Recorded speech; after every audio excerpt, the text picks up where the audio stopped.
against this whole thing I was talking about at the beginning of the definition of spiritual activity as church activity. It's our problem, not her problem. We've got to expand our definition. She doesn't have to accept our more narrow definition. People realize that there is a deeper meaning to their work, that not all work is good. They may not put it in terms of co-creation theology, but they sense in part of their work that part of their work should be, if it is not, the sustaining and improving of the world. Now, while collecting garbage is certainly part of God's ongoing creation. Think about it. And producing child pornography is obviously not. What is difficult for most people to morally assess are the jobs that fall in the gray areas in between. In other words, it's a little more easy if you're a nurse or a teacher than if you are a mailman or a letter carrier or a firefighter. Maybe a firefighter might be easier. But in terms of understanding and dealing with the meaning of life, it's one of the issues that all lay people face. And if you are going to do good lay ministry, you've got to deal with that issue. A final part of that issue is alienation. The fact that there are many good reasons for work does not negate the fact that many people feel a sense of alienation from their work. Much work is, in fact, boring, senseless, and/or dangerous. I thought about this aspect recently as I was driving along in my car, and the traffic was stopped by one of these flagmen, and they were working in the road. And at first it struck me what a boring job that must be. And I wondered if the same guy did it for 8 hours, or if they switched off, or what they did. And then I also thought how dangerous it was. Because why is that person out there? So that he or she can get killed before the other guys get killed. I mean, it's a dangerous job to have cars whizzing by you. And I was thinking about this, and I was driving along, and NPR radio came on, All Things Considered, and they had another story about work right at the same time. It was about doctors, surgeons, who were refusing to do surgery on AIDS patients. And I got my self-righteous back up, and I thought how terrible this is, that they would refuse to do surgery on AIDS patients. Then the story went on that the reason they refused to do, or at least were hesitant to do surgery on AIDS patients, is because many surgeons changed their gloves several times during an operation. And each time they changed their gloves, they rewash and scrub up, what they call scrub up. And as a result, their hands very often get raw, chapped, i.e. open, sores. And as they're putting the gloves on and off, of course, you can't prevent some of the blood from getting on your hands. And so they were concerned about getting AIDS.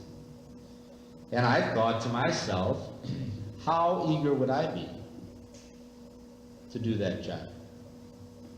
And the fact that I did not have to face that decision gave me no right to make a judgment on their decision and how they were facing it.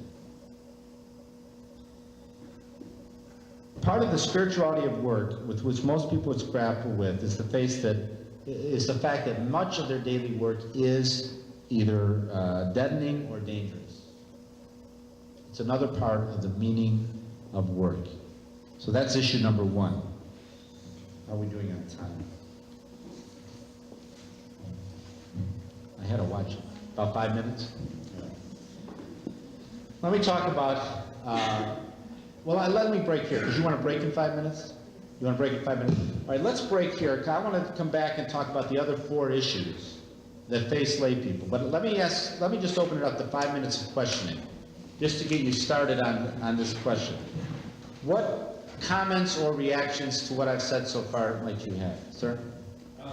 That Notre Dame thing that said that only 2.5 hours was spent working for God, who wrote that? No, it wasn't the Notre Dame study. There was a bulletin editor in a Catholic bulletin. Was this a married layperson? I don't know. Something else? I don't know who wrote it.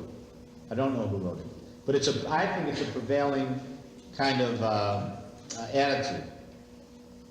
I once figured that I have in my lifetime changed 51,000 diapers. I did it to my wife.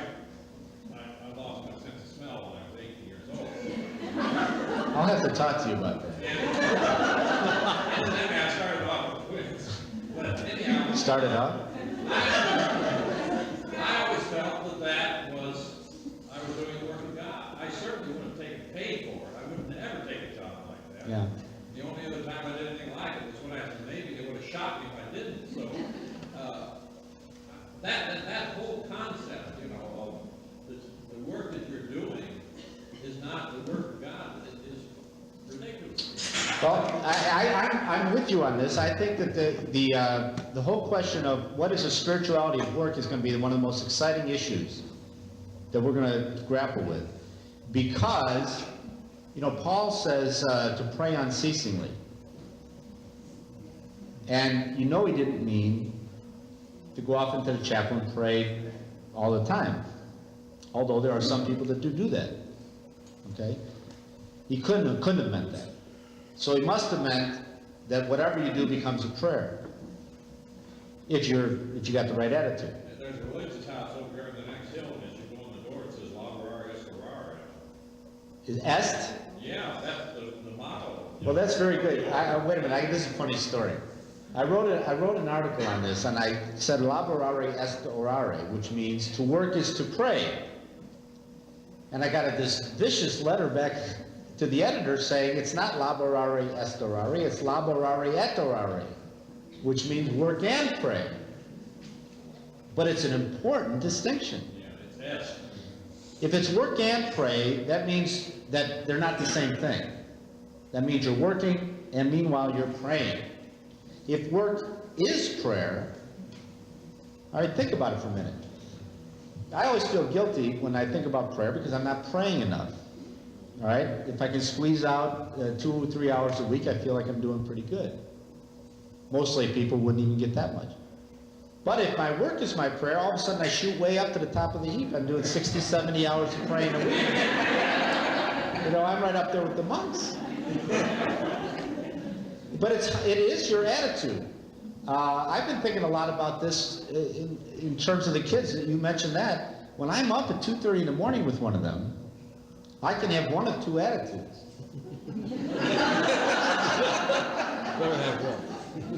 You know, my one reaction is kind of resentment and anger and, you know, but the other reaction, if I can get to a spiritual kind of attitude, is this is prayer. This is prayer. I don't have to pray and do this. This is prayer. I had the same experience with my mother-in-law lives with us. Now that's a prayer.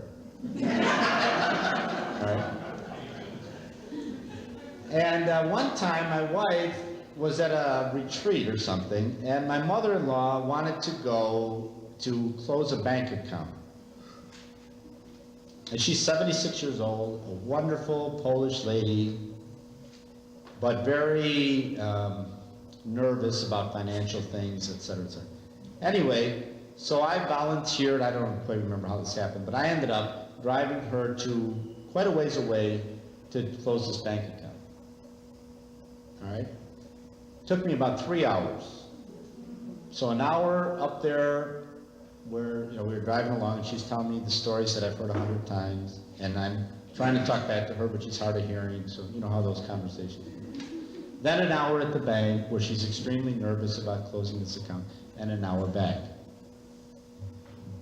And my wife got back from the retreat, you know, feeling like, you know, she had prayed, you know, gotten some spirit. I felt I had done at least as much.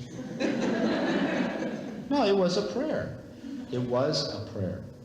Well, I think if we get into that, if most lay people ever got this idea, it would be revolutionary. Not only about how you felt about praying, but also how you did your work. The attitude with which you did it, the competence with which you did it, the care with which you did it. I agree with Jim, and I got this attitude in Catholic education back in the 50s. Okay, okay.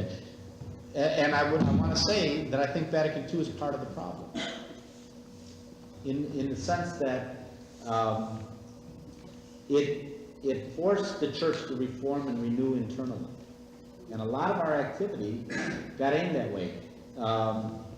The Young Christian Workers, the Catholic Family Movement, a lot of different movements in this country anyway, in the 40s, 50s, and 60s, had this attitude. And all I'm arguing with you today is that as lay ministers, you've got to decide if your vision is outward into the world and your job is facilitating people doing that, or whether it's pulling people into the church. And I know that it's not an either-or thing, but I think there is a basic starting place or attitude that you have. I've read and enjoyed your book. In the 4 years that I've been here at EPS, I think your premise has been amply presented to us, and I'm delighted to have you come and affirm it. My question to you is, do you at least tithe 10% of your presentation time to tell this same material to the clergy?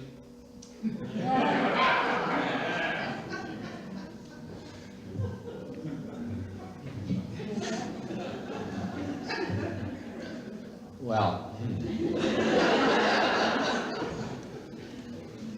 I do it every chance I get. Now that doesn't tell you much. I do not find, though, that the clergy is as much closed to this as uninformed about it. They do not, the seminary training, many of the clergy are not, they don't know. I mean, one simple one is in terms of family, they just don't have kids and they don't know what I'm talking about when I talk about 2:30 in the morning. You know? But it's not that they are unwilling to support this, it's that we haven't told them how to do it. My publishing company is working right now on doing a new sermon service, a homily service. We're going to offer it, we're going to sell it for $50, and every week it's going to be called Sermons We'd Like to Hear. And it's going to be written by 52 different lay people, variety of different professions and situations, on the specific Sunday reading. Now, I'll let you know how the sales are. I'll buy the first copy. There we go. 5 minutes. Not yet. Oh, not yet. Answer questions before I want to continue getting through this list, because I think it's important that you keep in mind that lay people do not just face one issue in understanding their daily work. Meaning is only one of them. There are other issues that lay people face every day. So I want to get through this list, but I also want to leave time for questions. Did I understand you to say that we are lay ministers because of the shortage of priests? No, I didn't. I said that is one of the reasons that's being used to encourage the growth of lay ministry. No, I think lay people have an absolute right, by the virtue of their baptism, to be ministers inside the church. Okay? But you have to be careful. This is the point. You have to be careful that you don't become paraclerics. You know, kind of mini clerics. Don't adopt a clerical attitude in the process of becoming lay ministers. I'd like to make it common sense. Yeah. The ministry, all ministry, both lay people and clergy and religious, seems to me all ministry is in service of the mission of the church. I just like to make one sort of comment that I find from my own experience, that one thing that's really difficult is the struggle that I as a layperson seductive piety is, Mm. and as opposed to holiness, where we're always brought up that being pious is more perfect, and it's really difficult for a layperson's work, whatever it be, to have value in our own eyes, because we're not sure exactly what value it has when it's not really church-related, or it's not all these volunteer hours, or it's not doing Mother Teresa kind of stuff. Well, that's why I think this, keep focusing on this phrase, spirituality of work. You're going to hear more about that. Most spirituality books have been written by a certain type of person, certain personality type. People who are monks write a lot of books, for example, Merton and people like that, Henry Nouwen. A lot of popular spirituality books are written by people that are attracted to a certain kind of spirituality, which piety might be a way of describing it, although I don't want to put everybody with the same brush. But lay people who are out in the world reflecting on the meaning of their work are going to have to write and talk more about their spirituality. And in a way, what I'm trying to give you here tonight is the basis, I see, is the 5 basic elements of a spirituality of work. The 5 things that you've got to focus on to find that holiness. The first is the meaning of work, but it's not the only. A second thing that all lay people have to deal with is their relationship with other people on their jobs. Part of work is meeting the different self-interest of each person with whom the worker comes into contact. And there's got to be developed a Christian way of dealing with other people that is more than just being a good person. I mean, you say, are you being Christian on the job? It means, are you being a basically decent person? Well, it's got to mean more than that. Who are the people that people have to deal with? Well, first of all, they have to deal with their bosses. Everybody's got a boss in one way or another. People owe something to their employers. People will put in a fair day's work for a fair day's pay. There are also certain basic requirements of honesty, loyalty, and obedience. But beyond these obligations are not enough. Employees also have a responsibility to challenge their employers. It is part of the spirituality of work, I would maintain. A good friend of mine is the personnel director for a large retail firm. His basic job is to keep labor unions out of the company. That's how he describes it to me. He does this willingly because he doesn't like labor unions very much himself. But what he does do is he uses labor unions, or the threat of labor unions, as a club with his employers to get them to do more and more for their workers. All right? So he views his job, and I mean, it's one of these ambiguous things to me, but he views his job as getting the employer to do as much as possible for the worker. Okay? Another group of people we have to work with is fellow employees. Bosses may be hard to deal with, but it is fellow employees that affect most people directly on a day-to-day basis. Christians have to figure out whether and how their faith makes them relate any differently with their co-workers. Now, decency is a good starting place. It's easy to be polite to people whom you seldom encounter, but to be open and friendly and interested in those we work with day in and day out is no small task in and of itself. But beyond decency, don't we have the duty to encourage our fellow employees to be supportive of their efforts? Isn't there a Christian sense of solidarity that ought to exist among people who work together? What most people experience in their workplace is the reality of competition. Competition with colleagues and competition with from those workers who are without employment, the unemployed. It's a lot of people feel a constant sense of threat from the unemployed.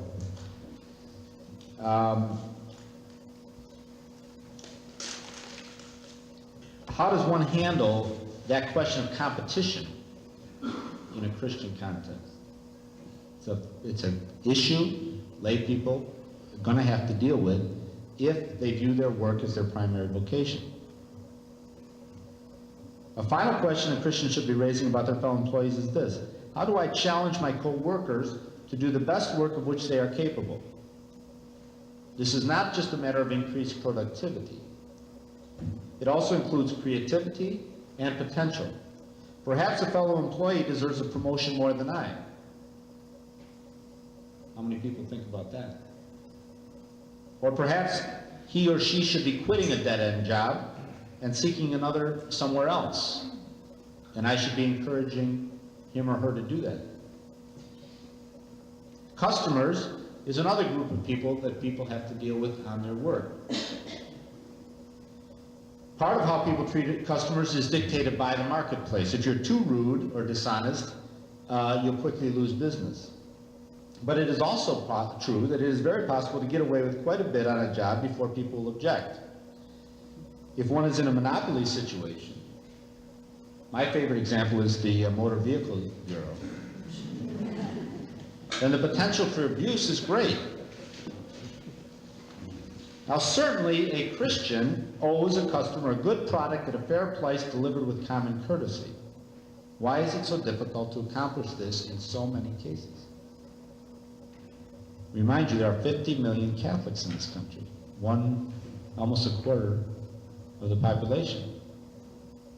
What if they were known for the way they treated customers and fellow employees? Then there are workers who go beyond duty into real service for their customers. About 10 days before these two were born, I called up my insurance company to ask them a simple question about something or other, and I was informed that I did not have maternity coverage. P.S. The going rate was about 10. I mean, it cost us about $10,000 for these two. It was 2 for the price of 2. But you can imagine my anxiety. First of all, I couldn't share it with my wife because we didn't want to have babies 3 weeks early. And I was frantic. What am I going to do? I did not have the money to shell it out. Should I go to a different hospital? I really was thinking all these things. My insurance agent went to bat for me. There had been a misunderstanding. They had sent me a policy that clearly stated no maternity coverage, even though we had requested a maternity coverage policy. But I had signed off. I should have read it. I didn't read it. It's my fault. But he went to bat and he got my maternity coverage reinstated. Now he didn't have to do that. Or many people would not have done it. Let's put it that way. Now another group we have to deal with is suppliers. I'm in the publishing business. I inherited and have developed a network of suppliers, typesetters, designers, writers, printers. What is my relationship with each of them? What do I owe them in my daily work? At a minimum, I must be scrupulously honest with them, as I expect them to be with me. But beyond that, I must also be understanding of their problems, responsive to their needs, and faithful in my patronage. While I must certainly be competitive with other publishers and produce products at my customers at a lowest possible price, I must also remember that these suppliers are counting on my business and have a certain right to it if they maintain their part of the bargain. So I have relationships with my suppliers. And finally, we have relations with competitors. We work in an environment of competition in this country. And in a lot of ways, this is good. A Christian, however, cannot glory in the troubles or failures of his or her competitors. Let me tell you one story. In January of 1984, a fire totally destroyed the Allen Edmonds shoe factory in Belgium, Wisconsin. It looked as though the 250 employees of that firm would permanently lose their jobs, spelling economic disaster for this small town. Instead, Allen Edmonds president John Stolenwerk was able to run a pun in the newspaper within a couple of days. We'll be back on your feet in no time. What made Stolenwerk's advertisement possible was an act of generosity from his competitor, Robert Laverne's of Laverne Shoe Company in nearby Sheboygan, Wisconsin. Quote, "It wasn't a question of should we or shouldn't we help out," Laverne said. "The question was how soon and how much could we help?" Laverne huddled with members of Local 796 of the United Food and Commercial Workers, the union for the employees. They called a meeting of their fellow workers at Laverne Shoe Company and voted to switch to a 4-day work week. Quote, "Every single hand went up in affirmation," Laverne said in praise. When Laverne Shoe Company closed at 4:30 on Thursday, the Allen Edmonds employees arrived on a bus. They produced 1,200 pairs of shoes a week for their company by working continuous shift throughout the weekends. Now, I have no idea whether Laverne's is Christian or not, but it seemed to me in that situation he acted in a Christian manner with his competitors. These are the issues that lay people have got to deal with in terms of relations with others. A third issue is the integration of the various spheres of their lives. Balancing off work, family, leisure time, church activity, community activity, political activity. The pressures on conscientious Christians to do good work is immense. Many of us have responsible jobs. In the United States, Catholics now hold a large percentage of the powerful and decision-making jobs in all sectors of society, which wasn't true of the previous generation of Catholics. Our commitments to our families is strong in the face of economic, cultural, and physical threats. And as citizens of the most powerful country in the world, we cannot sit back and let Joe do it. We have to be involved in community and society. So as we pursue the spirituality of our daily work, one of the largest spiritual difficulties is how to balance these many responsibilities. This is what leads to the phenomenon of workaholism, where people get unbalanced on the side of their work. There's another phenomenon I call churchaholism. I'm trying to organize a Churchaholics Anonymous club. You know, this is the only group I haven't had to explain that joke to.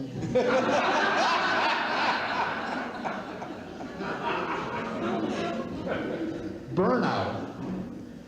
It's not just working too hard that causes people to have burnout. It is the inability to integrate the work, love, and play aspects of their lives. For many of my generation, the need to have it all is the greatest temptation. Not only do we want well-paying jobs, interesting and responsible work, but we also want to be active in society while still having a spouse and children and a nice home. Since many of us bite off more than any human can do, we need to rationalize those things that we slight. So we came up with this new concept of quality time. Quality time is just a rationalization for the fact that we haven't really thought through our priorities and balanced off what we need. My kids do not need quality time from me. They do need quality, but they need quantity time from me. If they only get quality time from me, they're not really going to see me. They're going to see me on my good behavior. They need to see me in all aspects of my life. They need to see me discipline them and not discipline them. You know, one of the problems you have if you only give your kids quality time is you either discipline them all the time, because that's the only time you see them, or you never discipline them, which is usually what happens, and try to let somebody else do it. None of these are particularly spiritual things. Workaholism, churchaholism, burnout, quality time are not Christian concepts. Lay people have to deal with these questions. It's the integration of the various spheres of their lives. Final question that they have to deal with in terms of integrating their life is what I call integrity. Those who believe in things must believe in them and act on them in all spheres of their lives. Let me give you just one example. If I believe in the equality of men and women, I've got to do that in all aspects of my life. Otherwise, I create an anxiety inside myself, a spiritual block. I can't teach my kids that men and women are equal and then go into work and pay women less than I would pay a man, or go into politics and not vote for a woman because I don't think a woman ought to be in office. So I've got to get integrity in all the aspects of my life also. So these are the integration issues that lay people face. A fourth issue they face is ethics, and let me warn you here, that as the institutional church gets involved in the question of lay people in the world, you will hear a lot of talk about ethics, as if that were the only issue that we face. It's a subtle overemphasis. Most lay people do not face a lot of ethical questions, black and white ethical questions in their daily lives. Their basic ethical questions are decided early on. How hard am I going to work? Am I going to cheat my employer? Is my job doing anything wrong? Once lay people decide that, they don't go through every day facing 2 or 3 ethical dilemmas. All right? What they do face is ambiguity. Ambiguous situations. And what lay people need is not fast, so easy answers from the church, but ways of dealing with the ambiguity.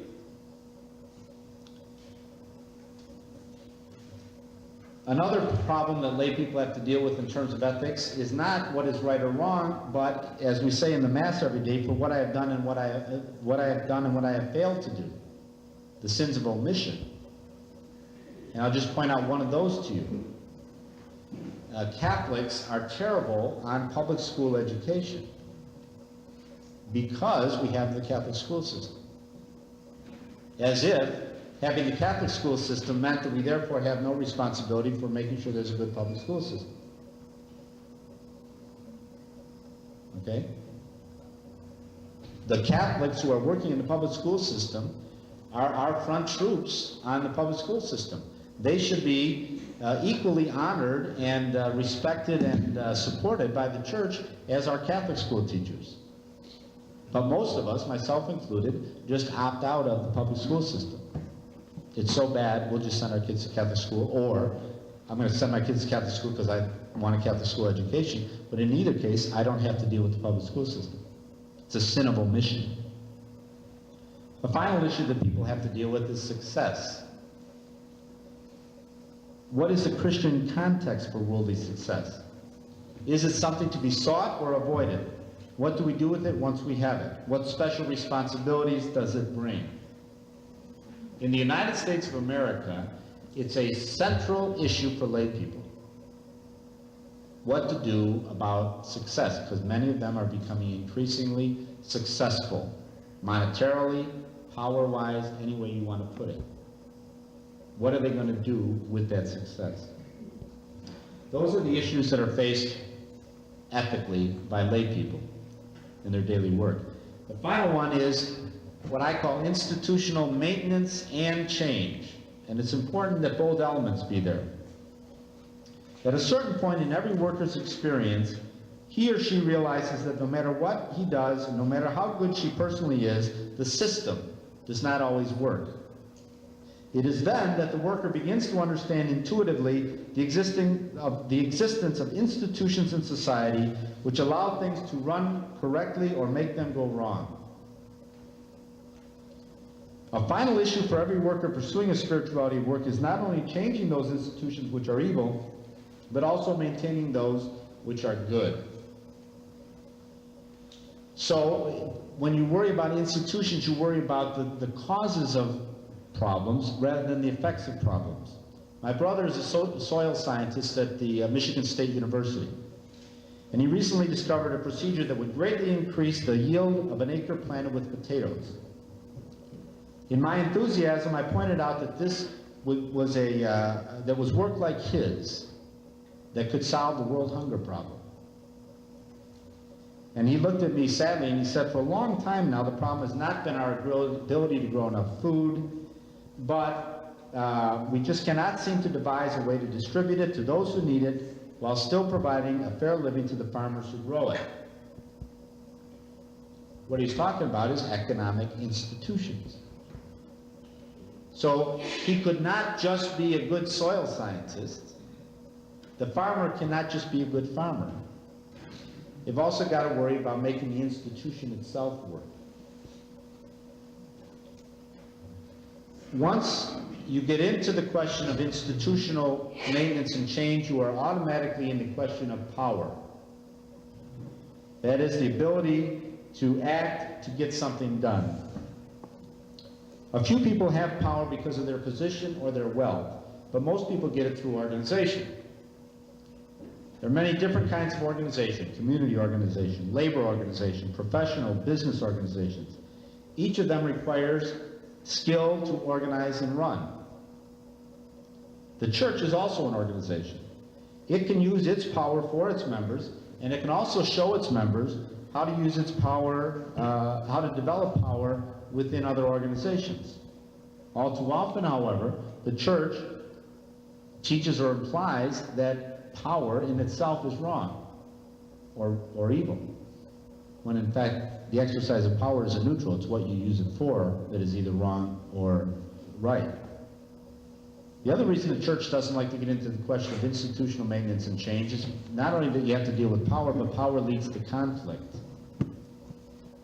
And that is because those who have power want to keep it, want to keep things the way they are, and those who need it have to take it in some way.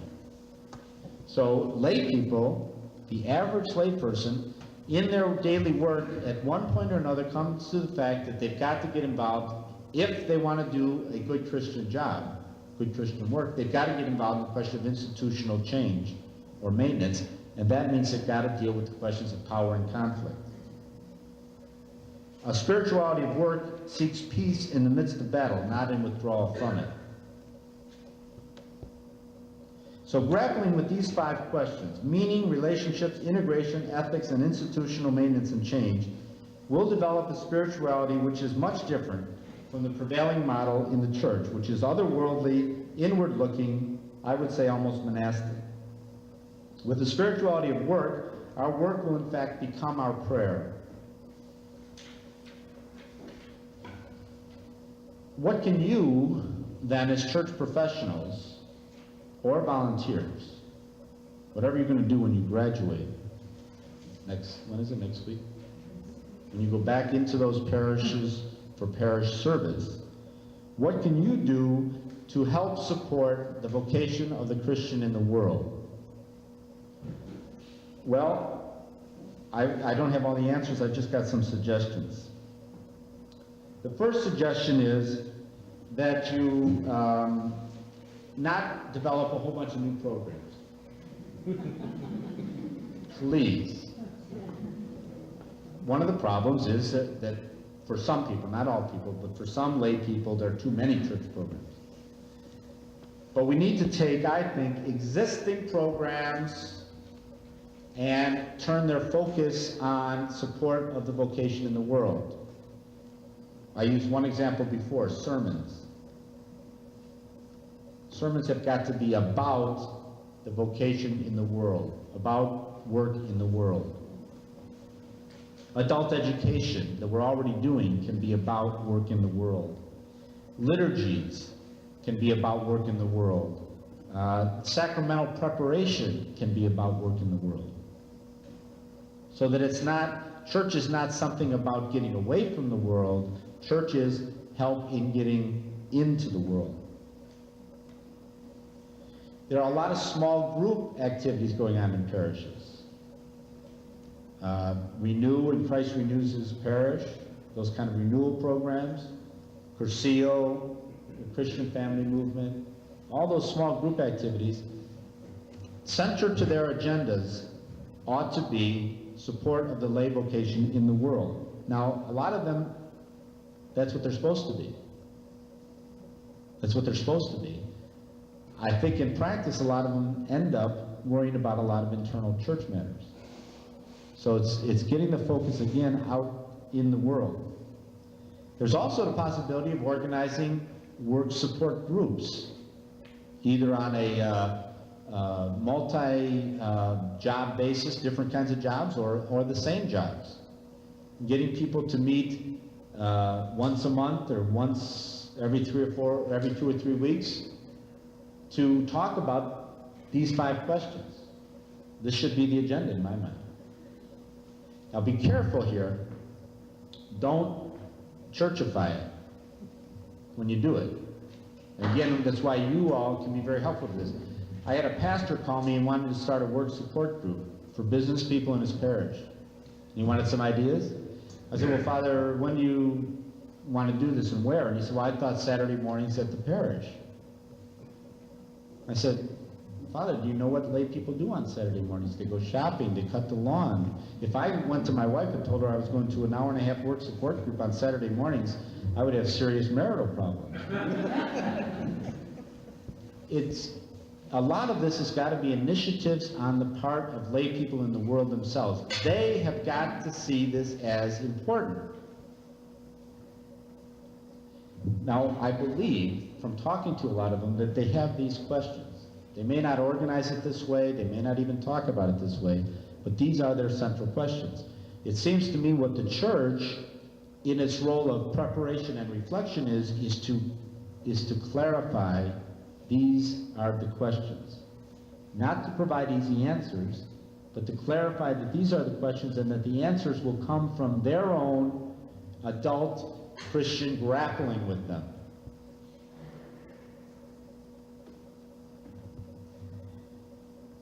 Another thing you could do is use your retreats and your days of recollection to focus in on the spirituality of work rather than some other kind of spirituality.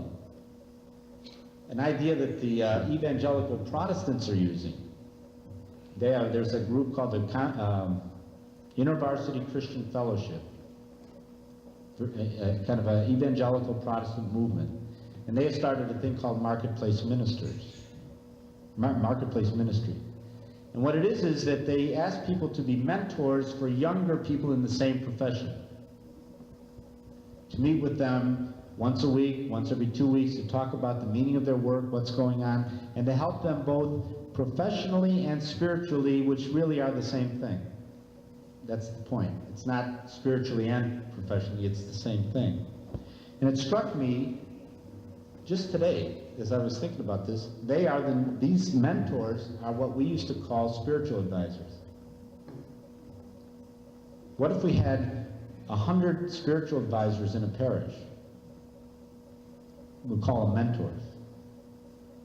That young people just beginning in their work professions are able to hook up with one of these people and kind of get some help in getting started. We need to get groups inside various institutions, politics, the media, law profession, for example, to get them together to talk about what are they going to do about their own professions. My diocesan newspaper had an editorial recently decrying the state of mass media in this country. And the solution offered was that the bishops had to get together and write a letter about it. Now, it'd be good if the bishops got together and wrote a letter about it, but what's really important is the people who work in television, radio, newspapers, and all the mass media get together and they figure out how they're going to straighten out what they're doing. Their institutions, their professions. You can encourage them. You can encourage people to get involved in community organization, which is based or supported by your local parishes. You can talk to the theology departments, the seminaries, the novitiates, about what they are teaching the future ministers. Whether they are teaching them that their purpose is to support the vocation in the world. It's a noble purpose. A noble purpose. I think if we clarify the vocation of the laity, we will clarify the vocation of the cleric. And that they are both equal. One is not better than the other. We need both. We need preparation and reflection, and we need action in the world. And it's not that lay people do all one and clergy do all the other. No, there's a mix now. And that's good. But there is a difference in function, and you've got to be clear about what you're doing when you're doing that function. The church is a means to an end, not an end in itself. We've got to get the media looking more at this question. Commonweal magazine recently did a series of stories by lay people reflecting on their individual vocations. There's got to be much, much more of that. The National Center for the Laity that I represent tries to see itself as a resource on this issue of promoting the lay vocation in the world. We do several things. Some of you have seen our initiatives newsletter. I would encourage you to look at it and maybe subscribe to it. What we try to do is just identify various lay initiatives on this issue going on around the country on a regular basis. Myself and Bill Droll write a column called Faith and Work for the Chicago Catholic that is now picked up in 6 diocesan newspapers. And all we try to do, it's a very simple column. We just find lay people, we talk to them, we ask them what the relationship between their faith and their daily work is. And then we write about what they say. We've got to encourage lay people to think more about this connection. That church is not what they do in the institution, but what they do every day. And what they do in the institution is to support what they do every day. There are a variety of books now that we're trying to get out on this. My own book is, as Sister mentioned, is not confident and compliant. It is confident and competent. A challenge for the lay church. The National Center is doing 5 vocation booklets right now.